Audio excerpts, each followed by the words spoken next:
St. George, Utah, taking on Monroe College Tribunes from Rochester, New York. This is a dream matchup, and I tell you what, I'm very excited. It's hard to say one team's going to come out ahead.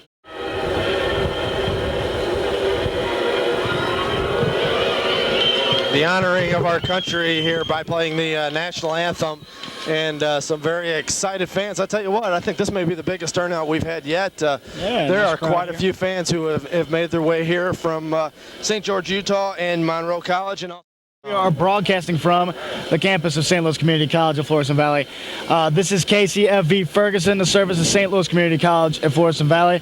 I'm your student sports director, Joe Richter. I'm joined with Jeff Fletcher. And this is quite. We'll have Chasey Call with the throw-in. Down the line, it's Tennille Bennett. Tennille Bennett works inside. Nice, two great moves around two defenders. Now she passes it in the middle, top of the box. A shot tipped off a Monroe player, rolled into the defense, and they booted it out. Like I said, to the left, and Ellis is going to take the goal kick. Kicked out hard towards the half line. Annalisa Banks moves it up to Tennille Bennett. Bennett. A nice lead pass for Banks between two defenders. Pass back down the line. Bennett with speed back up to Banks. And great defensive play there to catch up to it is, I believe, Aaron Muir stepping up, making that great play. Intercepting the clear is Dixie. Moving it in is Mulliner. Mulliner pass it over, and the ball is cleared out. They're both very, very fast teams, very like possession of the ball.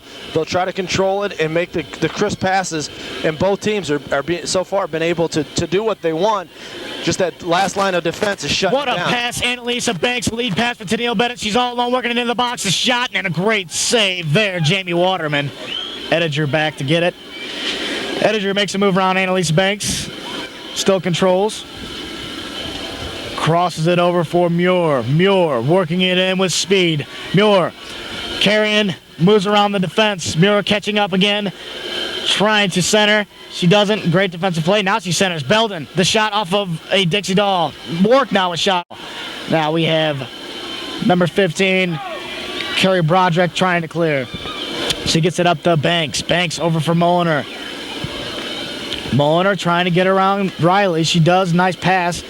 Over for Lindley, Denise Lindley.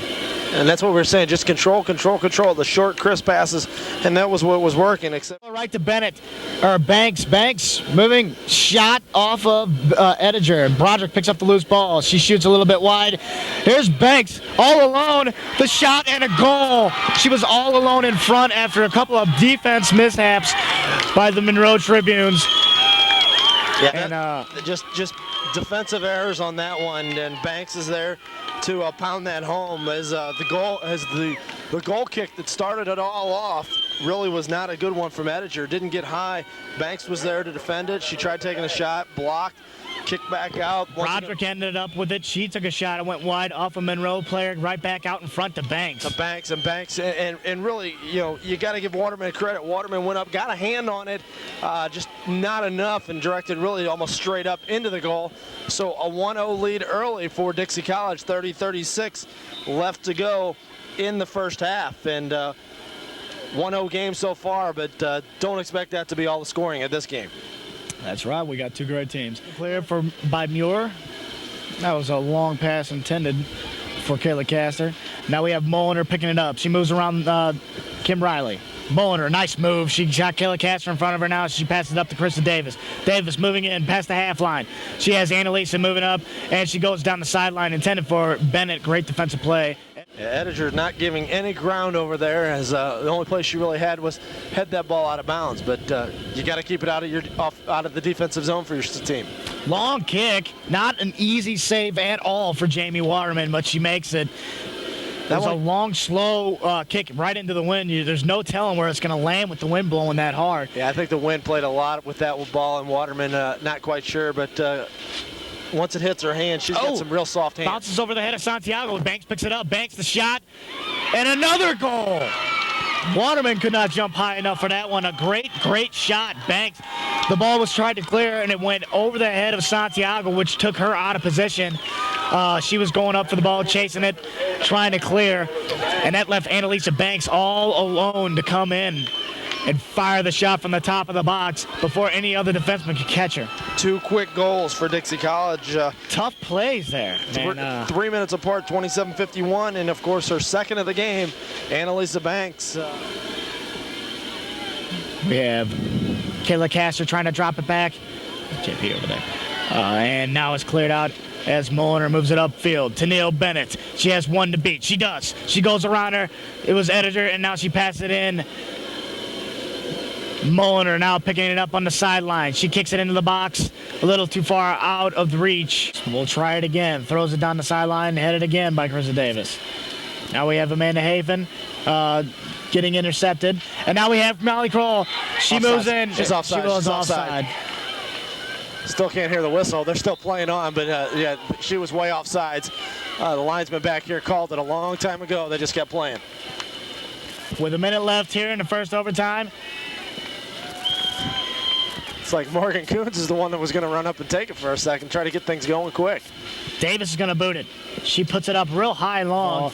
Cannot get it. Now we have Melissa Work. Taps it over to Belden. Belden trying to work it in. She puts a long pass over for Castro. Tries to tap it to Kroll.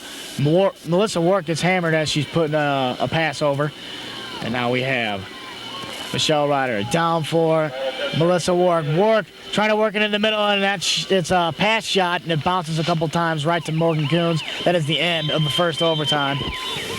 Oh, wow. Great first overtime again, and we're tied still 2-2. They're testing that knee to make sure that everything is fine and that she's structurally okay.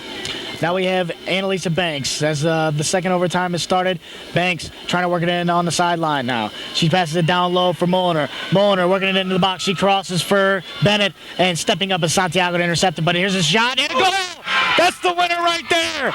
That is the winner! An incredible shot. It comes off of a leg out of the box, and she one-times it. Top shelf, near side. Incredible goal. Your champions, your national champions, and NJCAA national champions are the Dixie College, the Dixie Rebels from St. George, Utah, in an incredible battle, seesaw battle with 14:41 left here in the second overtime. They are your national champions. What a game, Jeff. Very, very quick goal. I believe it's Mulliner who's on the bottom of that pile. She scored and threw her hands up in the air, and she got mugged. Yeah. And I tell you what, you look around the field in the Monroe College Tribunes, there are quite a few of their players laying around on the floor in disbelief. But I tell you what, they played one heck of a ball game. Unbelievable. And this is one of those, once again, we say, it's a shame somebody's got to lose this game. And Monroe College, oh, wow. What a heartbreaker for them. Losing 3-2, double overtime, 19 seconds into the overtime. I tell you what, barely had a chance to catch our breath after that one. Wow, what a game. What a tournament. Dixie Rebels from St. George, Utah, the national champions of the junior college division, and congratulations go out to Coach Rob Dow. I tell you what, I kind of feel sorry for him a little bit because this is his first year. He wins the national championship. What do you expect from him from here on out? So congratulations, one Monroe College. They get to take home the second place trophy back to Rochester, New York. A long bus ride back for them, but nothing to be ashamed of as they came in as the #1 seed, finished #2, and a great season for them. They finished the season 21-1 overall. You know, that one loss, yeah, that's going to bite to Tracy Britton, a very hard loss for her. As they're bringing up the first place winners up here on the podium. They're going to get their individual awards, and then they'll be handed the national championship trophy